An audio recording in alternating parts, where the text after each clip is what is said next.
Are we good, Elisa? Oh, yeah, this is really fast tonight. Yep, we're all set. I can hear you and see you. Okay. Print this out in case anyone wants to do just old fashioned markups. I can go which one do you think of? Okay, I think this is the new one though. Yeah. And everybody has. I have to pull it up, they sent it at the last minute, I was shopping. Yeah. Okay, are we all set? Yep. Okay, December 21st, this is our Laws and Rules Committee meeting. We are going to open, it is 6:35.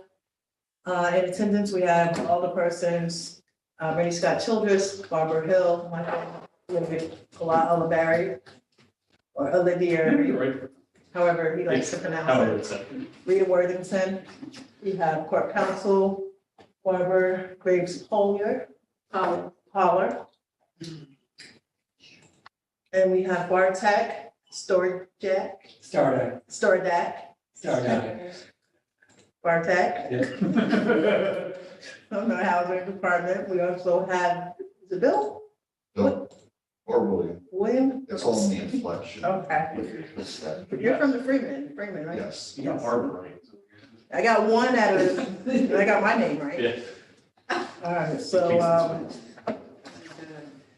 all right, so first on the agenda is the request to refer the citywide form-based code to the City of Kingston Planning Department, HLPC, and UPC Planning Board. Okay, and you're gonna talk to us about that. You guys saw the information that he emailed to all of us today? Okay. Good evening. Lisa, if I could share my screen.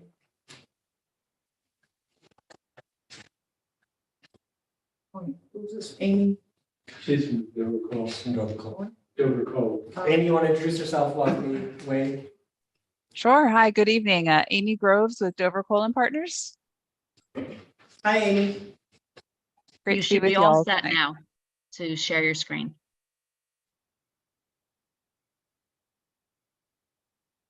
It still says I'm disabled. Lisa. You get mine or not? Oops, sorry. I get it to the wrong person. Hold on.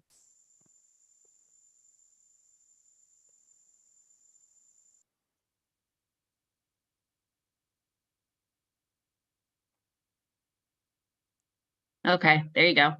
Thank you. You're welcome.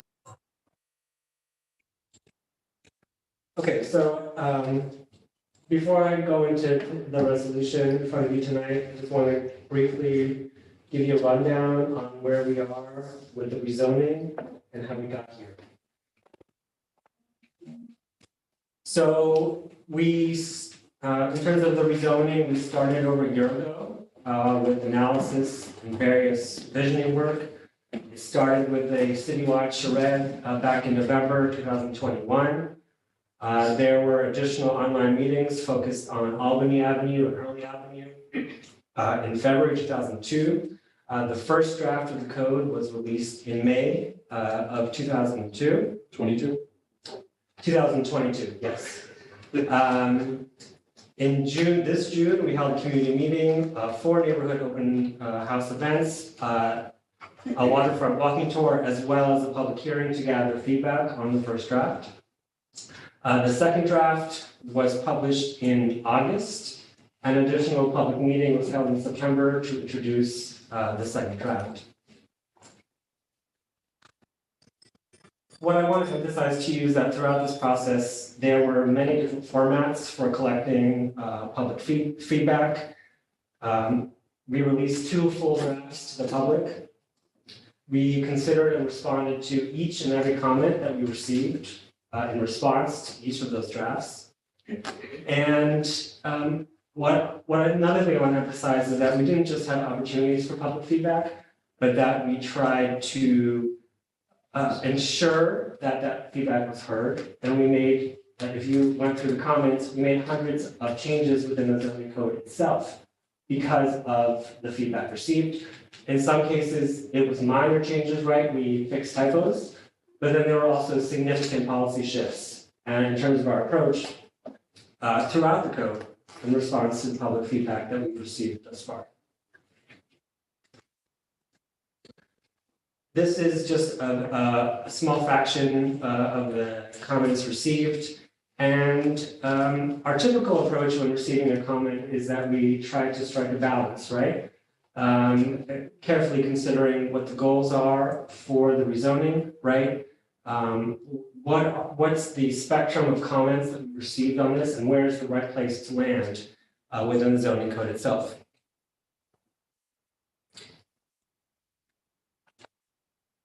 And what are the goals of rezoning?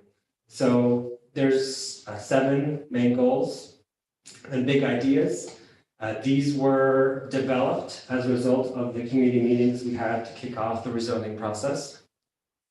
And these were the ideas that were the blueprint of the zoning code itself.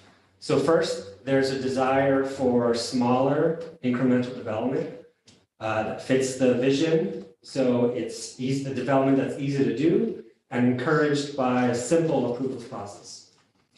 Second, there's a desire to have new development fit in the context of the surrounding neighborhood and a consistent building to street relationship that encourages walkability.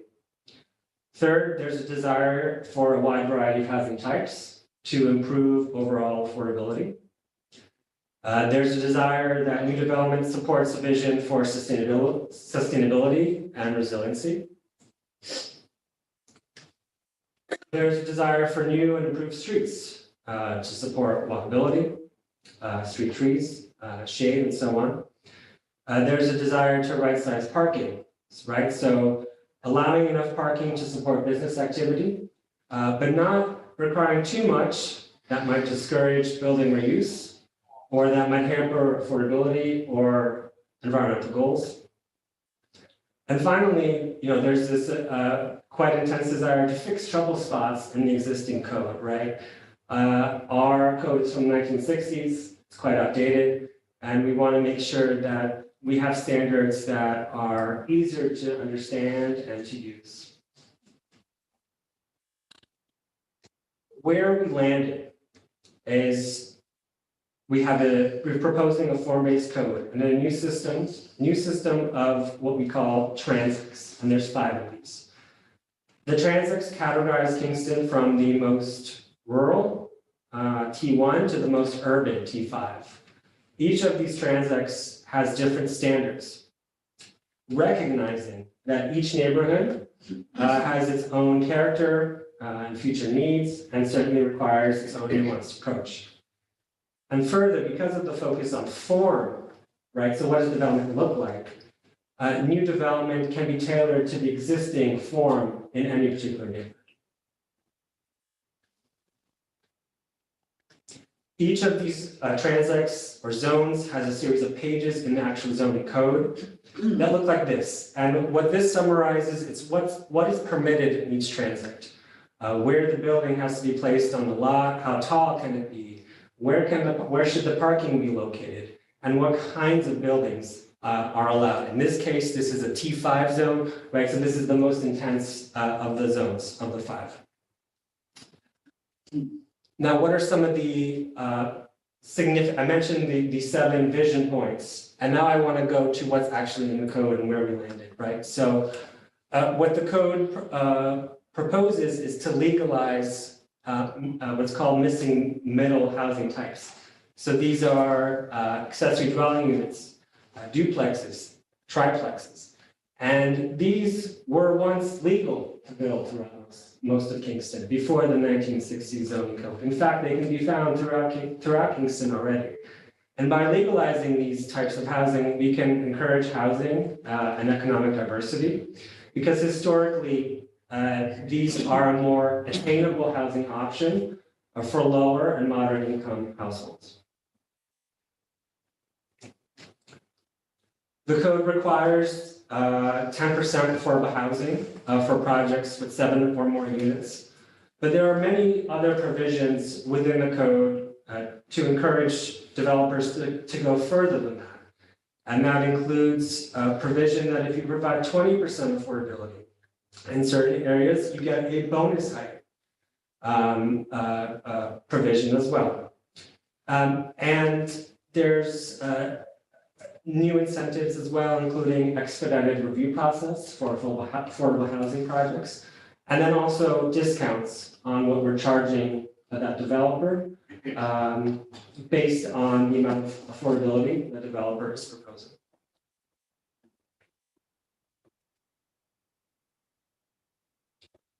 So on the whole, you know, I would call this very much a pro-housing zoning code because it reduces requirements that previously made it quite difficult to build affordable housing. The strategy is to remove barriers to housing development, and in particular for smaller projects. And one of the ways we do so is via a new minor site plan review board. So if you meet the criteria of that board, right, your project could get reviewed by that board instead of the planning board because it already meets the requirements of the code. And that's just another way that we can potentially expedite housing development. I just want to highlight one addition that we made in the final draft, which is to allow greater heights in certain areas of the city. And this height overlay, seen in yellow here, has been added along the Broadway and Cornell corridors. And these are places where we already have the largest and tallest buildings in the city. And thus they represent a significant opportunity to add new housing through time. So in this case, the areas that you see marked in yellow would be eligible to receive up to 6 stories by right. And this is a change that we made, again, in response to some public feedback. I want to briefly touch on short-term rental regulations. These were the area of the code where we've received the most comments, I would say, throughout the past 2 drafts. On the one hand, it's clear operators believe that they are important economic contributors to the city's tourism visitor economy. On the other hand, you know, residents believe these are a nuisance to neighborhoods, and most importantly, take away from the supply of long-term housing. We've updated our short-term rental regulations significantly in the final draft based on the comments that we received in the last round. What we're proposing to do is set a cap on the number of whole unit rentals that equals 1% of the city's long-term housing stock. This would equal about 100 short-term rental units. They would only be allowed in certain areas of the city. These are the T4 and T5 areas. These are the areas of greatest density.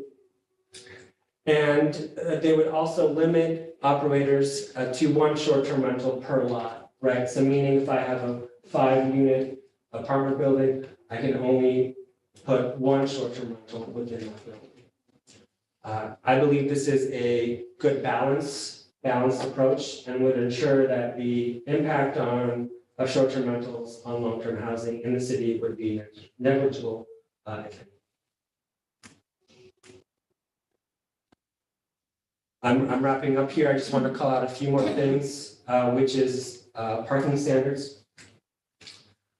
Under this code, individual property owners would provide off-street parking based on how much they will need, as opposed to the city having a one-size-all requirement that can often be quite excessive. What we know is that parking minimums increase the cost of housing. They reduce the viability of affordable housing. They discourage small business development. And they increase the harm on the environment via unnecessary paid services. And I think this is an important change. There are other municipalities in New York and across the country that have done so in the past few years. And what that experience tells us is that developers will not stop supplying parking. It's that they will supply as much as they think they need, right? So we don't have an oversupply of parking. There's a host of other important changes in the code. I'm not going to go through all of them tonight. But what I do just want to say is that, this is quite a comprehensive solution to increase affordable housing, encourage walkable and accessible neighborhoods, maintain historic building patterns, and preserve open space. This is a generational change, right? So what I mean by that is that when we pass this code, our affordable housing problem won't go away immediately, right? Because it takes a long time to build new housing. It takes a long time for cities to change. But at least this will give us the right trajectory over the next few decades.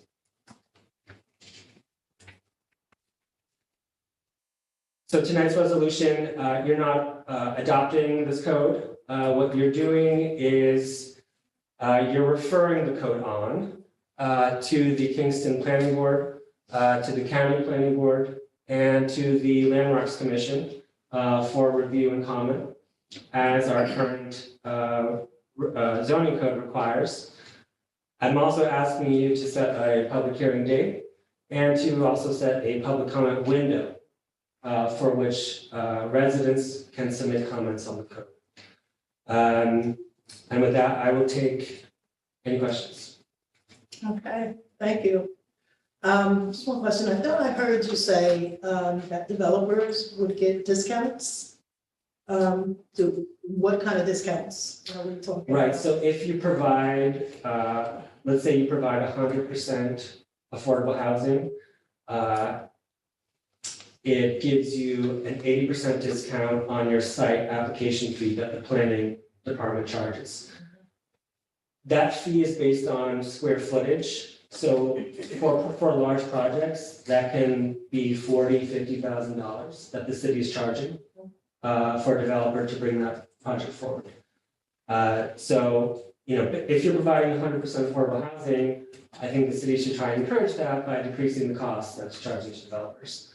So that discount goes down significantly. Once we get down to 10% affordable, I think it's 10 or 20% discount. But again, it's sending the right message and the right incentives for developers. Thank you. Just to piggyback off that, there's no reduction for taxes or. No, taxes are outside. Any other questions? No? Just a comment, it's like great presentation and a lot of work. And yeah, we'll see what the other review processes are, but yeah, very succinct, thanks. Thank you, Bartek. There's not a hard copy of this version, is there? I can get you a copy tonight if you'd like. That'd be fantastic. Could you make that too? Sure. Hard copy. Too. Can you email it? Yeah. Okay. First. All right, so with that, we'll call for a vote for a resolution of the Common Council of the City of Kingston, New York, referring the Kingston Forward Form-Based Code for review to the City of Kingston Planning Board, Ulster County Planning Board, and the Historic Landmarks Preservation Commission, setting a public hearing schedule. Any questions? Well, Barbara just put her hand. Yeah, just, how do we, so we're just saying that we're going to set a date, we're not gonna set a date. We're not gonna set the date tonight. It is, Okay, okay, got it. all right, I'll call for a vote. All in favor? We already have a motion in a second. Oh, we sure didn't we? Can I have a motion, please? Second. Thank you, Rennie, I'm sorry. Barry. Scott. Okay, all in favor? Aye. Any opposers? All right, thank you, Bartek. Thank you, Mark. Thank you. Thanks, Amy. You can back up the hard Yes. copy. Give me about 20 minutes. No. So, item number 2, the zoning petition. I see Risley and Moriello here. Well, you're not, sorry, it was, I'm not. you are, I'm not. you're not. So no one's here on that. This is the Center for Photography at Woodstock LLC. Hmm? Is that what business it is? Yeah, so I'm going to move past that one. I don't think there was anything for us to do on it, other than maybe listen to what it was about. Robert, do you know anything about this? No? Okay. I read about it, but Okay, so we're gonna move to old business then, and this was the local law 3 of 2022. This is the, this had to do with the toxic waste, right? That Julie Noble talked to us about in the last meeting. We sent it back because we didn't, so the language was not changed in it. And now it's back on for old business, and the one that I got today still had the existing language in it, but Andrea Sharp updated it and took out that language, that was the language about sidewalks Correct. and also the penalties, remember? Yep. Okay, so I don't have the new resolution in front of me, however, we have, we sent it through email. And all it was just taking out those 2 sections. You have it, so you look through it? Yeah. Okay. Yeah. Give me 2 seconds. Oh, sorry. All right, so,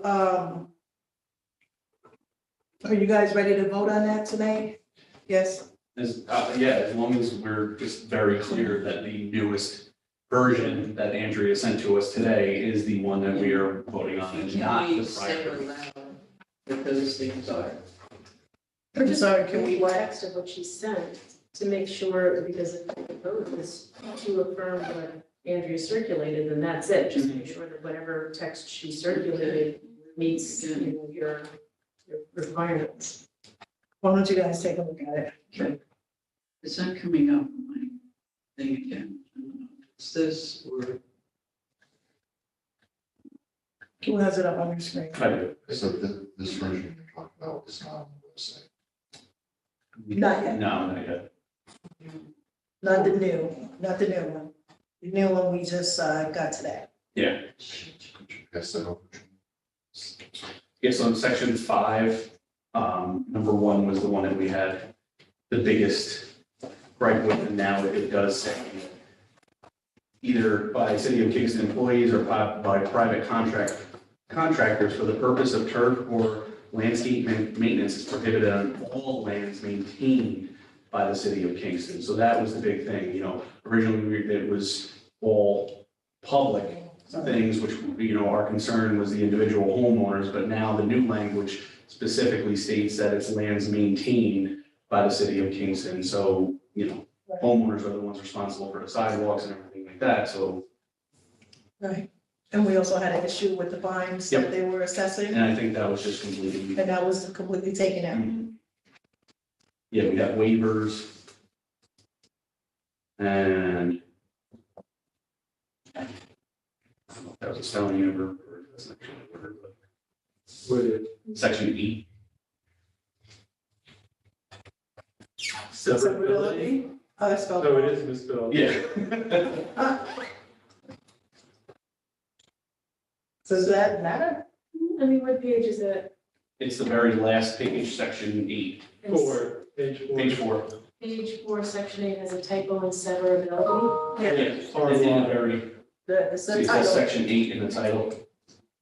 Can I get the time on It's RY. We started instead of 60. CY. Yeah. Got it. I mean, that's just. Sorry, I thought it was 7. And it's a beautiful presentation. Yeah, by it's Mark. like a really good- Colors and everything. All right, so I'm going to, so first, I want to ask though, because the resolution that I have in front of me is a legislation to prohibit the use of toxic pesticides and herbicides on municipal property and city sidewalks in the city of Kingston. So that's the committee report. Yes, Okay. That's the. but this is the one from 9/27 that had the, I think whatever, clarifications you find reflected in what Andrea circulated, just note those in the committee report and date it, and everyone can initial, down below, just to make sure that whatever changes or corrections or, clarifications you're agreeing to tonight is clearly All right. reflected. So on municipal property Maybe cross all of them off and municipal property and just say on. on city-owned sidewalks. Exactly. We're going to say, as amended by Andrew Shot and email. Yeah. So, yeah, legislation to prohibit the use of toxic pesticides and herbicides on, or is prohibited on all lands maintained by the city of Kingston.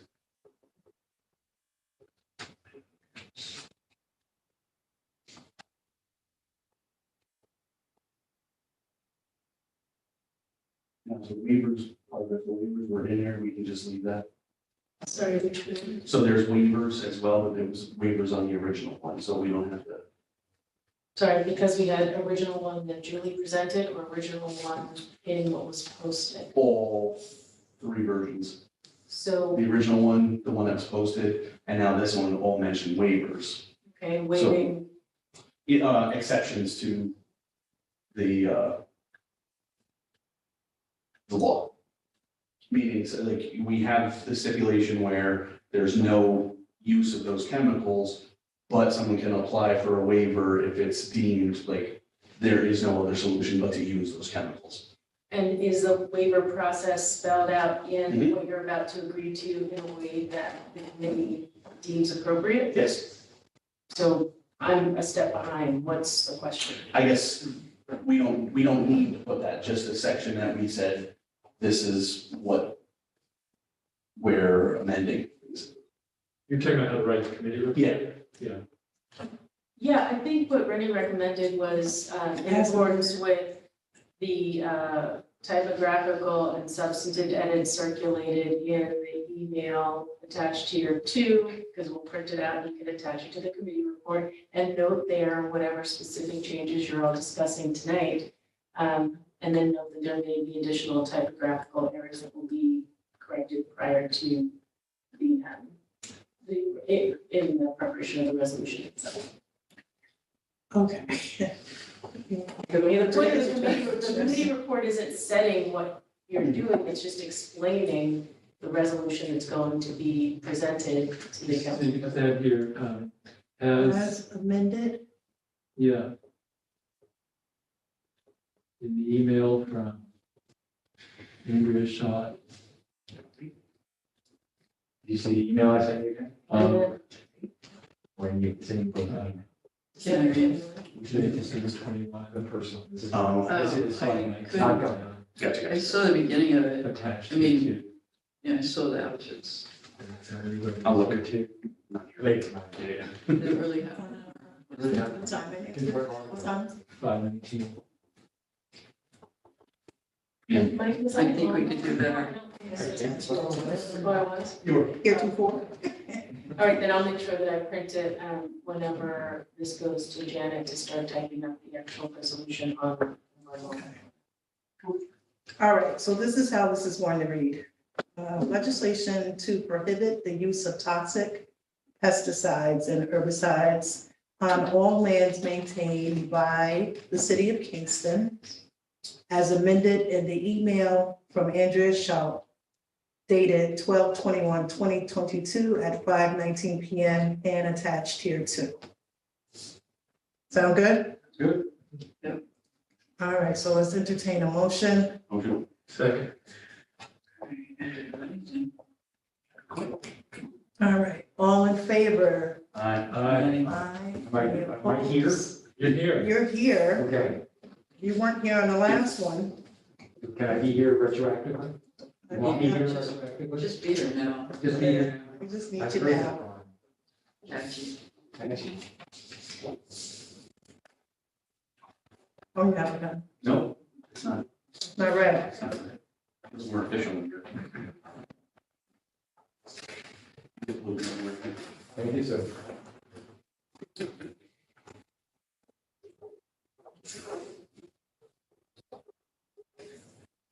Any public hearing set for the zoning petition would be after the review.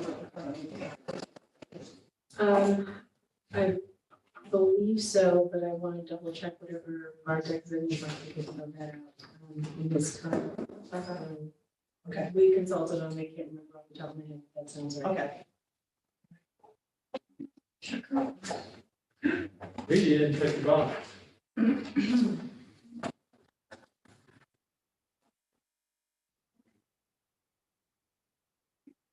One other question, so Mike, you're the liaison for the planning board, Yes. and I don't know if you all talked about, but this is going to be a very dense, complicated review process, and yeah, I don't know if there are some arrangements for this, but maybe some reporting back. So it's easier to digest if you can, with your questions, whenever you do the report back. Because you take those to the plan. Okay, and with that, any questions, comments? Anybody want to talk to any news or anything? I have a motion. Like, was that an invitation to me personally? No. Because, What, are you doing something? well, I did run a column in Kingston Water saying I'm not running again, so. Oh, you did, I didn't see That is this. released. Okay. I think, Yes, we put it up there. oh, are you done with that part? I'm complete now. Okay, good. Redistricting, we're going to move forward with that. I think we will vote on that here when we do get the final maps correctly. Yeah, our next Is meeting that is 12. appropriate to discuss this here, just a little, I'm so new to this. Green. So I think the next meeting is 12/27. 12 months. In 12 months. So the intention is to have maps by as late as January 27th. So the subcommittee is meeting. We have 2 meetings coming up. And then the next public hearing is January 12th. So please keep getting constituent comments on the maps that are posted at Engage Kingston. So there are now 3 sets of maps up. And Plan A, Plan B, Plan C. What time is the hearing on the 12th? 6:30. 6:30? And that's here, right? Yeah, and that, I believe, is hybrid. I did have a follow-up question. It might require some more back and forth, but I know that Summer was making arrangements for Spanish interpreting at the meeting, and I believe that was put up on Engage Kingston, but I'm just wondering if it's worth brainstorming a bit here about how best to get out the word to encourage, broad, swath of the community that might also need commercial services. Anyone has thoughts? My office would definitely try to help if we can. Doesn't Radio Kingston have a, like, I thought that's what we said we wanted to do. first Yeah. segment where Yeah. Yeah, that's good. Yeah, Kingston. Who will do it? That's always, and by when, that's always key. So, Well, can't we send something to them? They have an actual Spanish segment on their show. I just don't know what time it is. yeah, anybody want to do the outreach on this? Excuse me? just email them and say, hey, we're having Yes, this. you want to do it? Thank you. Oh. Yeah, can they That's what announce I'm it? asking. Can I get it? Somebody else do some of the outreach. So on the what- Latin community. Austin, I will I'll start it now. do what I know from people Ground floor. in the Thank you so much. field, but I got it first. So, January 12th, right? and what I'm gonna do is Summer, so that the mayor sat next to named Cynthia Bell. I think she's a League of Women's Voters, and they'd be glad to help get out the word on redistricting, because they're really good at things like that. So I will reach out to her. All right, anything else? If anyone is interested, January 15th is the Martin Luther King Day celebration at the Point of Praise Family Life Worship Center. And yours truly will be the featured speaker. Oh, congratulations. What time? That's the 15th. 4 p.m. And with that, I'll take a motion to adjourn. Second. All right, all in favor? And I do apologize for botching it. But however, I've learned something. Well, here's how you keep meetings. I know, it does. And I'm thinking loud even when. Good night. 4 p.m. Good night. Good night, Lisa. Point of Point of praise, family. At the end.